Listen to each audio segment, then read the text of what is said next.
మీ మోకాల నొప్పులకు ఎటువంటి సర్జరీ లేకుండా ఎపియాన్ పెయిన్ క్లినిక్ అందిస్తున్న అత్యాధునిక చికిత్స.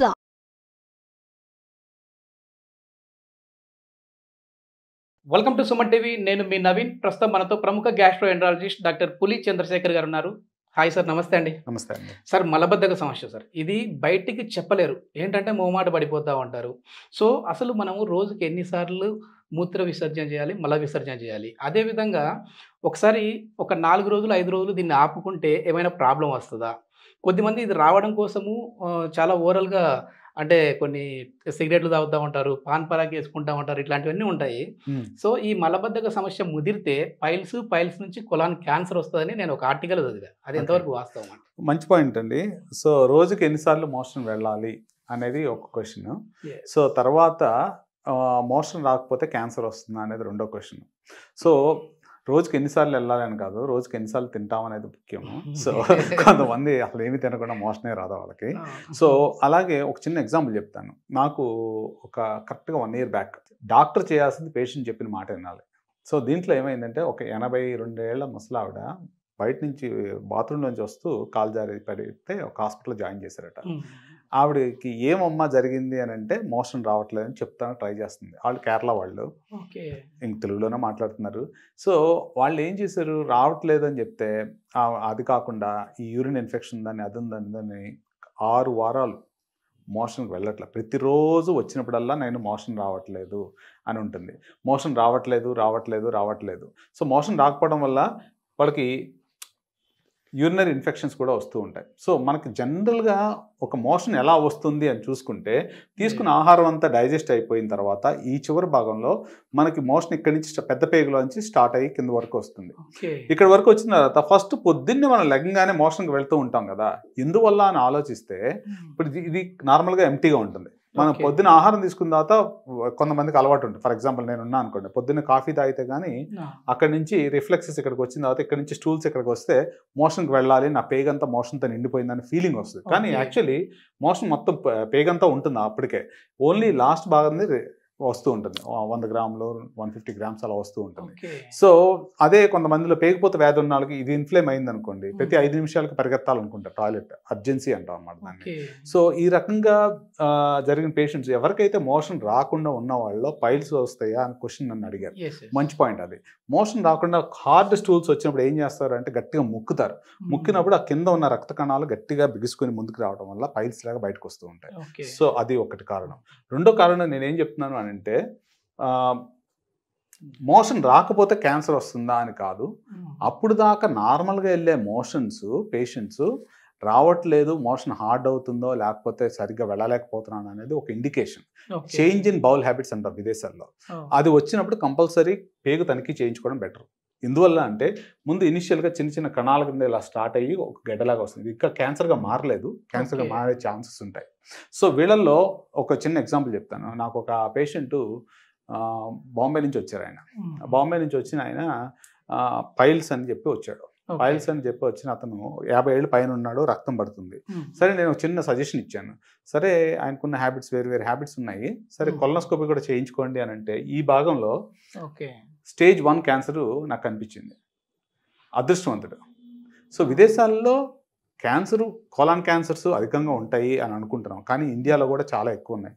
నేను 20-30 ఏళ్ళ వయసు ఉన్న వాళ్ళల్లో కూడా నేను క్యాన్సర్ కనుక్కోవడం జరిగింది ఇక్కడ. సో వాళ్ళు ఎర్లీగా చూస్తే మనం దానికి పేక్ కట్ చేయకుండా దానికి మనం రిమూవ్ చేసుకోవచ్చు. ఏ స్టేజ్లో మనం ట్రీట్ చేయొచ్చు సార్ దాన్ని? అన్ని స్టేజ్లో ట్రీట్ చేయొచ్చు. కానీ ప్రాబ్లం ఏంటంటే మనం విదేశాల్లో ఎటువంటి పేషెంట్స్కి కొలనోస్కోపీ అవసరము అనేది క్వశ్చన్ నేను ఆన్సర్ చేయదలుచుకున్నాను. ఏంటంటే 50 ఏళ్ళు పైన దాటిన వాళ్ళందరికీ స్టూల్ ఎగ్జామినేషన్ చేస్తాం. సో నాకు మొన్న ఒక పేషెంట్ ఒక ఆయన వచ్చారు, నాకు పాత పేషెంట్, వాళ్ళ మదర్కి విదేశాల్లో కోలాన్ క్యాన్సర్ ఉందో లేదో అని చెప్పి స్టూల్ శాంపుల్ టెస్ట్ ఇస్తారు బ్లడ్ కనుక్కోవడానికి. అది చేయగానే పాజిటివ్ వచ్చిందంట. పాజిటివ్ రాగానే భయపడిపోయి నాకు క్యాన్సర్ ఉంది, ఇమీడియట్గా నేను డాక్టర్ని చూడాలి అనే దానికి వస్తే నేను అక్కడ చేయించుకోనని చెప్పి అక్కడి నుంచి ఇక్కడికి వచ్చి నాతో చేయించుకున్నారు. ఆవిడకి ఈ భాగంలో ఇలా కణితిలాగా ఉన్నది, మొత్తం తీసేయడం జరిగింది. అంటే పేగు తీయకుండా ఓన్లీ దాని వరకు తీయొచ్చు. So she was lucky. So విదేశాల్లో మనకి క్యాన్సర్ వస్తుందా లేదా అని చెక్ చేయడానికి స్టూల్ శాంపుల్స్ చేస్తాం. 50 ఏళ్ళు దాటిన వాళ్ళకి కొలనోస్కోపీ ఒకసారి చేస్తే మళ్ళీ 5 ఏళ్ళ తర్వాత మళ్ళీ చేయించుకుంటారు అక్కడ. లేకపోతే రక్తం మలంలోంచి రక్తం పడిన వాళ్ళకి, లేకపోతే అప్పుడు దాకా రోజు ఒకసారి వెళ్ళిన వాళ్ళు రోజుకు 10 సార్లు వెళ్తుంటే వాళ్ళు కూడా చేయించుకుంటూ ఉంటారు. లేకపోతే బరువు తగ్గిన వాళ్ళు కూడా చేయించుకుంటూ ఉంటారు. సో దీన్ని కోలాన్ క్యాన్సర్ స్క్రీనింగ్ అంటారు. నేను ఎవ్రీ ఇయర్ ఒకసారి మార్చిలో, ఇది కోలాన్ క్యాన్సర్ అవేర్నెస్ అని ఉంటుంది, మార్చిలో నేను వాళ్ళకి ఫ్రీ కొలనోస్కోపీ చేయడం అలాంటివి జరుగుతూ ఉంటుంది. కొంతమంది సబ్స్క్రైబ్ అవుతారు, ఆ టైంలో వచ్చి చేయించుకుంటూ ఉంటారు. This something I want give it to our country. Actually నేను విదేశాల నుంచి వచ్చిన బౌల్ క్యాన్సర్ స్క్రీనింగ్ అని యూకేలో చేస్తూ ఉంటాం. వాళ్ళు కూడా ఇక్కడ ప్రవేశపెట్టాలని అనుకున్నారు. ఏంటంటే ప్రతి ఒక్కరికి దే డిజర్వ్ పెద్ద పేగు ఉండాలి. లేదనుకుంటే బ్యాగ్ బయట వేసుకుని టాయిలెట్ బయట ఉంటే చాలా కష్టంగా ఉంటుంది అనమాట. సో ఎవరికైతే ఈ ప్రాబ్లమ్స్ ఉన్నాయో, ఎవరికైతే ఎక్కువ మోషన్ వెళ్ళటమో, తక్కువగా వెళ్ళటమో, రక్తం పట్టడమో, లేకపోతే బరువు తగ్గడమో, లేకపోతే 50 ఏళ్ళు దాటిన తర్వాత ప్రతి ఒక్కరు కోలాన్ క్యాన్సర్ స్క్రీనింగ్ అంటాం. ఇవి చేయించుకోండి. సో దానివల్ల మనకి క్యాన్సర్స్ అవాయిడ్ చేసుకోవడానికి, ఎర్లీగా ఉంటే ఒకసారి తీసేసాం అనుకోండి, వాళ్ళలో ఇంక మళ్ళీ క్యాన్సర్ రాదు 5 ఏళ్ళ వరకు. మొత్తానికి నిర్లక్ష్యం అయితే చేయకూడదు. అంటే ఒకవేళ సరిగా మరీ ఎక్కువ మోషన్ అయిన ప్రాబ్లమే, అట్లా అని చెప్పేసి అవ్వకున్న ప్రాబ్లమే.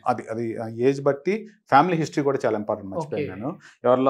కొంతమందికి, నాకు మొన్న ఎవరికి వచ్చేసాను 18 ఏళ్ళ బాబుకి, వాళ్ళ ఫ్యామిలీ మొత్తానికి క్యాన్సర్ ఉండే. సో ఒక అతను బెంగళూరు నుంచి వచ్చాడు. అతని వయసు 32 ఉంటుంది. మొత్తం నోటి దగ్గర కాడ నుంచి మలం వరకు క్యాన్సర్. అతనికి ఆల్రెడీ సహం పేగు తీసేశారు, ఇంకో సహం పేగు మాత్రం ఉంది, అది కూడా తీసేస్తా అన్నారు, బ్యాగ్ పెడతా అన్నారు. అతను నాకు అలా వద్దు అని చెప్పి ఇక్కడికి వచ్చి, చాలా ఉన్నాడు మొత్తం అంతా చిన్నగా, కొద్దిగా పెద్దగా ఉన్నాయి మొత్తం అన్ని ఒకే సిట్టింగ్లో తీయలేక 2 సార్లు తీయాల్సి వచ్చింది. అలా కొంతమంది ఫ్యామిలీ హిస్టరీ ఉంటుంది. ఆ ఫ్యామిలీ హిస్టరీ ఆఫ్ క్యాన్సర్స్ ఉన్న వాళ్ళు కూడా స్క్రీనింగ్ చేయించుకుని ఎండోస్కోపీ ద్వారా మొత్తం ఈ క్యాన్సర్ కంటిని మొత్తం తీసుకోవచ్చు. ఓకే. ఎట్లాంటి జాగ్రత్తలు తీసుకోవాలి సార్? అంటే మనం తీసుకునే ఫుడ్ హ్యాబిట్లో కావచ్చు, లేదంటే మనకున్న అలవాట్ల వల్ల కావచ్చు, లైఫ్ స్టైల్ కావచ్చు, ఎట్లా ఉండాలంటారు? మంచి పాయింట్ చెప్పారు. సో ఈ కోలాన్ క్యాన్సర్ ఎవరెవరిలో వస్తుంది అనే క్వశ్చన్ ఆయన తర్వాత లైఫ్ స్టైల్ మోడిఫికేషన్స్ అంటే ఎలా ఉండాలి. సో ఫైబర్ డైట్ ఎక్కువ తీసుకున్నాం అనుకోండి, కూరగాయలు ఒకప్పుడు మనం బాగా తినేవాళ్ళం, అలాంటివి మంచివి. తర్వాత ఫ్రూట్స్, విటమిన్ సిలో ప్రతి ఫ్రూట్లోనూ యాంటీ ఆక్సిడెంట్, క్యాన్సర్ రాకుండా ఉండే తత్వం ప్రతి పండులోనూ ఉంటుంది. అది ఈ try to eat that one. Number 3, వయసు దాటిన 50 ఏళ్ళు దాటిన తర్వాత ఒకసారి కొలనోస్కోపీ చేయించుకొని ఏం ప్రమాదం ఏమి ఉండదు, చాలా simple procedure. So you'll have a better outcome. అప్పుడు లేదనుకోండి, క్యాన్సర్గా మారడానికి కొన్ని సంవత్సరాలు పడుతుంది.